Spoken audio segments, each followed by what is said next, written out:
एक दिन राधिका और उसकी सास को घर पर अकेले रहना पड़ गया था। तब विजय जाते जाते कहता है, सुनो, ताला लगा के सोना, अच्छे से खिड़की दरवाजे चेक कर लेना और मम्मी का बीपी भी चेक कर लेना। हाँ जी, कोई दिक्कत नहीं है। अब आप आराम से जाइए शादी में, मैं मम्मी जी का पूरा ख्याल रखूंगी। और अपना ख्याल भी रखना। हाँ जी, अपना भी रखूंगी। अब जाइए ना आप। थोड़ी देर बाद गांव में जीप पर लगे एक स्पीकर से अनाउंसमेंट होती है। जीप वाला आदमी कहता है, सुनिए सुनिए, गांव में चोरी होने की वारदातें काफी बढ़ गई है, इसलिए सावधानी बरतें। अपनी खिड़की दरवाजे सही से बंद कर लें। अरे राधिका, सुना तुमने? मुझे तो बड़ी घबराहट हो रही है। नहीं मम्मी जी, आप घबराइए मत, मैं हूं ना। मैंने सारे खिड़की दरवाजे बंद कर दिए हैं, और कुछ भी होता है तो पुलिस का नंबर तो है ही मेरे पास। अच्छा, मेरी तो सांसें तेज चल रही है बेटा। एक तो ये विजय भी घर पर नहीं है। मम्मी जी, वो भी जल्दी आ जाएंगे, मेरी अभी फोन पर बात हुई थी। आप बस रिलैक्स रहिए। उधर दूसरी तरफ दो चोर रात में गांव में चोरी करने का प्लान बनाते हैं। दोनों सास बहू अकेली है उस घर में। अच्छे से पता लगाया नो? हाँ, कोई और नहीं है घर पर। अच्छा मौका है हाथ साफ करने का। अरे वाह, अब आएगा मजा। देर रात को जब सब कुछ सुनसान होता है, दोनों चोर गांव की तरफ निकल जाते हैं।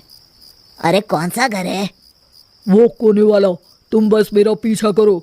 ठीक है। दोनों दबे पांव बचते बचाते राधिका के घर के बाहर तक पहुंच जाते हैं। ये सास बहू बड़ी चालाक है। कितना कस के सब बंद किया हुआ है, एक भी खिड़की नहीं खुल रही।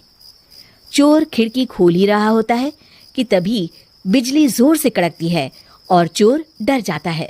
राधिका की सास भी चौंक कर उठ जाती है। राधिका भी उठ जाती है। क्या हुआ माँ जी? घबराइए मत, मैं आपके पास ही हूँ। तुमने कुछ आवाजें सुनी? माँ जी, बस बिजली कड़की है, आप बेवजह परेशान हो रही हैं। मैं आपके लिए पानी लेकर आती हूँ। ठीक है बेटा। राधिका जैसे ही पानी लेने के लिए उठती है, उसे खिड़की से चोर की परछाई दिखती है। ये देखते राधिका थोड़ा घबरा जाती है। वो अपनी सास को इशारा करती है। उसकी सास भी चोर को देखकर डर जाती है। शांत हो जाइए मम्मी जी। अरे मगर कैसे बेटा? हे भगवान, विजय को फोन लगा बेटा। माँ जी, इस वक्त अचानक वो पहुंच भी नहीं पाएंगे। मैं कुछ करती हूँ, आप बस शांत रहिए। उधर चोर अपने काम में लगा हुआ है। वो सब सामान देख रहा होता है। तभी उसको आवाज आती है, सुनिए जी, देखिए तो खिड़की के पास कोई है। मुझे लगता है चोर है। अरे इसका पति तो घर पर है। नहीं, वो बाहर गया हुआ है। मैंने उसे खुद बस से जाते हुए देखा था। तो ये बातें किससे कर रही है? राधिका जानबूझकर जोर जोर से बातें करने लगती है। सुनिए जी, जल्दी आइए ना बाहर, मुझे पक्का शक है कि घर में कोई घुस आया है। अरे लगता है इसका पति आ गया है। ये दोनों अकेली नहीं है। भोलू की जानकारी तो गलत थी। भागो! चोर घबराकर जल्दी जल्दी बाहर की ओर भागने लगते हैं। तभी एक चोर का पांव फिसल जाता है, मगर वो फिर से जल्दी से खड़ा होकर भागने लगता है। वो गली के कोने तक पहुंचने ही वाला होता है कि पुलिस उसको पीछे से आके पकड़ लेती है। अरे रुको तो, किधर भाग रहे हो दोनों? कब से तुम दोनों की तलाश थी हमको? साहब छोड़ दो हमको साहब। हमने कुछ नहीं किया। अच्छा, तो इतनी रात को क्या यहाँ जॉगिंग करने आए थे? हवलदार, दोनों को हथकड़ी लगाकर गाड़ी में बिठाओ। तभी पीछे से राधिका भी आ जाती है। मैम, आपने बड़ी बहादुरी दिखाई।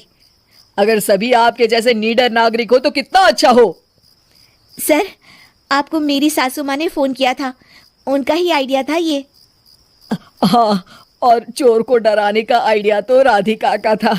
बहुत ही समझदार और नीडर है मेरी बहू।